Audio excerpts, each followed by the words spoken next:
फिलहाल के लिए बड़ी खबर है कि बीएनपी ने यानी बांग्लादेश की नेशनलिस्ट पार्टी ने खालिदा जिया के बेटी की जो पार्टी है तारिक रहमान जिसके लीडर हैं वो चुनाव जीत चुके हैं। ये आपके सामने फिलहाल के लिए हेडलाइंस चल रही हैं। जमात को हार का सामना करना पड़ा है, वही जमात जिनके चलते शेख हसीना को देश छोड़ना पड़ा था, वही जमात जिसके साथ स्टूडेंट्स ने मिलकर के शेख हसीना के खिलाफ प्रोटेस्ट किया था। बेहद शर्मिंदगी भरी स्थिति उन छात्रों की रही जिन छात्रों ने बांग्लादेश की पूरी दुनिया में बेइज्जती कराई और 30 सीटों पर चुनाव लड़ने उतरे। 300 में से 30 सीट पर उतरने का साहस करने वाले वो राष्ट्र विरोधी तत्व मात्र 6 सीट जीत पाए हैं। अब आप इससे अंदाजा लगा लीजिए कि 300 सीट के बांग्लादेशी इलेक्शन में 6 सीट जीत करके अपने आप को बांग्लादेश का प्रतिनिधि बताने वाले इतनी माइनॉरिटी में बैठे हुए गुंडे अगर बांग्लादेश को विश्व में रिप्रेजेंट कर रहे थे तो यह बांग्लादेश का कितना बड़ा दुर्भाग्य है। जिन्होंने शेख हसीना को उठाकर फेंक दिया, जिन्होंने शेख हसीना को बांग्लादेश में टिकने नहीं दिया, वो ये बताने वाले लोग कि बांग्लादेश अब नया हो गया है, वो लोग जो अमेरिका की शह पर मोहम्मद यूनुस के साथ मिलकर बांग्लादेश के भविष्य का फैसला कर रहे थे, आज उनको जनता ने पटखनी दे दी है।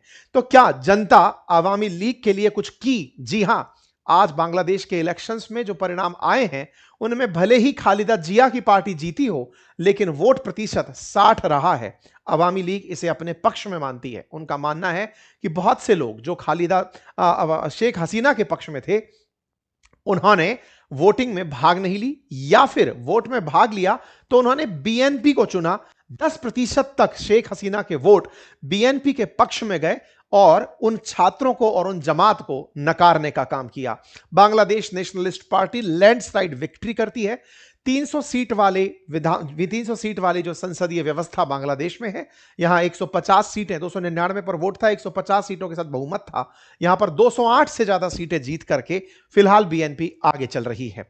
मोहम्मद यूनुस जिन्होंने लगातार भारत विरोधी नैरेटिव गढ़ा था, बांग्लादेश को बिल्कुल पाकिस्तान के नजदीक ले जाकर बिठा दिया था। जमात जो कि लगातार प्रतिबंधित थी शेख हसीना के काल में, वो जमात जो कि बांग्लादेश के विभाजन को गलत ठहराती थी, वो जमात जो पाकिस्तान के पक्ष में लगातार बांग्लादेश में मोहम्मद यूनुस से फैसले करा रही थी, उस जमात को हार मिली है। यह हार अपने आप में पाकिस्तान के मुंह पर भी करारा तमाचा है।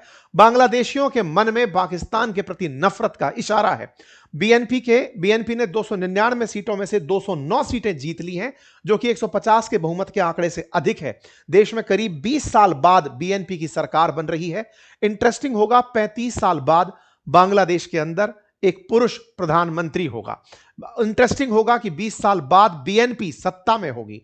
लगातार 35 सालों से बेगमों का शासन चल रहा था, खालिदा जिया और शेख हसीना। शेख हसीना इस बार चुनाव में नहीं थी क्योंकि इन्हीं छात्रों के आंदोलन ने शेख हसीना को बांग्लादेश छोड़ने पर विवश कर दिया था। शेख हसीना की सत्ता हटती है और इनके चेहरे पर मुस्कान आती है क्योंकि इन्हें अमेरिका का प्यार मिला था। मोहम्मद यूनुस ने पूरी उस अपराइजिंग में अमेरिकी तरफ से थोपे गए व्यक्ति की तरफ से, नोबेल पुरस्कार विजेता की तरह से बांग्लादेश को लीड करना शुरू किया था। बांग्लादेश में आवामी लीग जो कि शेख हसीना की पार्टी है, वो इस बार चुनाव में भले ही ना हो लेकिन लगातार 2008 से लेकर 24 तक बांग्लादेश का नेतृत्व करती रही है। और बांग्लादेश नेशनलिस्ट पार्टी 77 से 82 तक, 91 से 96 तक और 1 से लेकर 6 तक लगातार पार्टी में रही है, सत्ता में रही और उन्हीं सत्ता में शेख हसीना और खालिदा जिया टर्म अपने बदलते रही।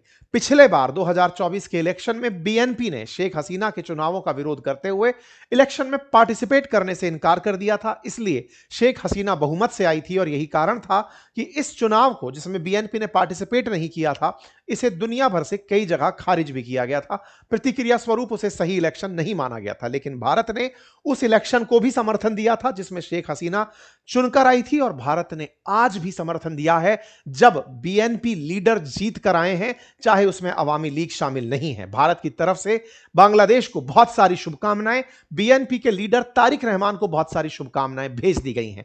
तो क्या तारिक रहमान अब भारत के पक्ष में फैसले लेंगे या पाकिस्तान के पक्ष में, या फिर ये चाइना चाइना की तरफ चलेंगे या अमेरिका इन्हें डायरेक्ट करेगा, यह जानना अत्यधिक जरूरी है, क्योंकि 17 साल बाद ये बांग्लादेश आए थे। इन पर तमाम चार्जेस लगे थे। शेख हसीना द्वारा इन पर आरोप था। शेख हसीना के चार्जेस जब इन पर थे तो ये छोड़ करके विदेश चले गए थे। लेकिन जब शेख हसीना भारत आई और इनकी मां की तबीयत बिगड़ने लगी तो पिछले साल दिसंबर में ये वापस लौटते हैं। और जब लौटते हैं उसी समय मैंने आप लोगों के सामने एक सेशन किया था जिसमें कहा था कि क्या यूनुस के अरमानों पर फिर जाएगा पानी।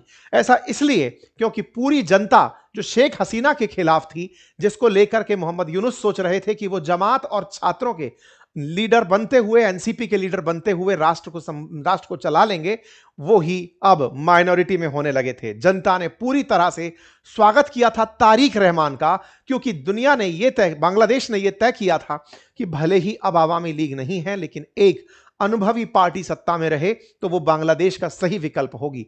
क्योंकि तारिक रहमान बांग्लादेश में पहले भी सत्ता के बहुत नजदीक रह चुके हैं, अपनी मां के साथ सत्ता को संचालित कर चुके हैं। ऐसे में जमात के साथ जाना बांग्लादेशियों ने नहीं स्वीकारा।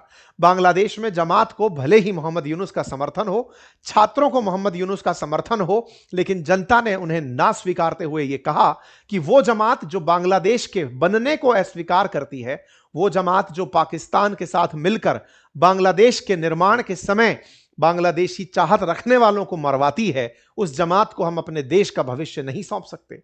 वो छात्र जो किसी के बहकावे में आकर के देश को बदनाम करने निकल पड़ते हैं, उन छात्रों को लीडरशिप बांग्लादेश की जनता नहीं देती।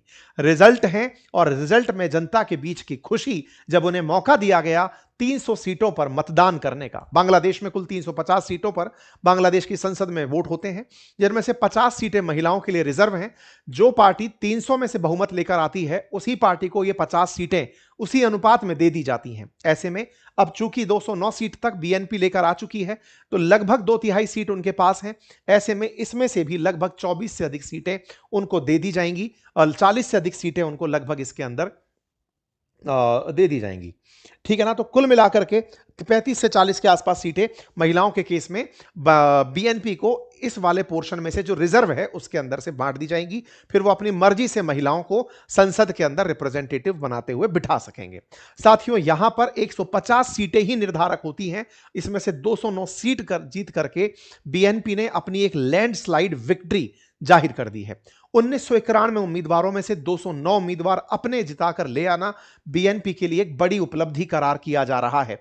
यहां पर ध्यान देने वाली बात यह है कि जमात के लीडर शफीकुल रहमान बड़ी मुश्किल से अपने आप को जिता पाए, और तो और जो छात्र नेता थे नाहिद इस्लाम, जिन्हें पूरी बांग्लादेश का चेहरा समझा जा रहा था, नए बांग्लादेश का चेहरा, वो बमुश्किल 2000 वोटों से अपनी सीट को निकाल पाए हैं। और इनका जो टक्कर चल रही थी वो टक्कर बीएनपी के नेता से थी। मात्र 2000 वोट से अपनी सीट को जिताने वाले नाहिद इस्लाम को ये जीत हार से भी बुरी लगनी चाहिए। खैर, बांग्लादेश में कुछ हो ना हो, पूरे देश को हाशिए पर बिठाने वाले नेता तो बन ही गए हैं। फिलहाल चाहे 6 ही सीट क्यों ना हो, लेकिन बांग्लादेश की संसद में इन्हें सीट तो मिल ही गई है। लेकिन ऐसे नेता जो पूरे देश को अंतर्राष्ट्रीय स्तर पर हास्य का पार्ट बना दें, ऐसे नेता जो बांग्लादेश को तरक्की में पीछे ले जाएं, उन्हें बांग्लादेशी किस रूप में स्वीकारेंगे, यह तो खैर आने वाला समय बताएगा। जहां तक बात हो शफीकुर रहमान की, वो कट्टरपंथी व्यक्ति जो कि फिलहाल चुनाव में उतरते हुए एक हिंदू को इसलिए चुनाव में उतारा ताकि इनके ऊपर कट्टरपंथ का दाग थोड़ा कम लगे। इन्होंने जिस कृष्णानंदी को चुनाव में उतारा था, वो चुनाव हार भी गए हैं। बांग्लादेश में चुनावों को होता देखने के लिए अंतर्राष्ट्रीय स्तर पर बहुत सारे ऑब्जर्वर्स आए थे। दुनिया भर के ऑब्जर्वर्स यहां पहुंचे थे। जहां तक बात हो भारत की कि भारत ने क्या ऑब्जर्वर भेजे, तो भारत के विदेश मंत्रालय ने कहा कि हमारे पास इनविटेशन आया था ऑब्जर्वर भेजने का, लेकिन हमने अपना ऑब्जर्वर इलेक्शंस में नहीं भेजा। खैर, फिलहाल के लिए भारत का ऑब्जर्वर ना भेजना, यह यहां पर भारत की एक डिप्लोमेसी का हिस्सा रहा, क्योंकि भारत नहीं चाहता था कि भारत की प्रेजेंस को वहां पर एक इग्निशन के रूप में लिया जाए। इसको लाभ के रूप में लेकर के जमात या फिर एनसीपी के नेता भारत विरोध में कुछ नया स्वांग रचें।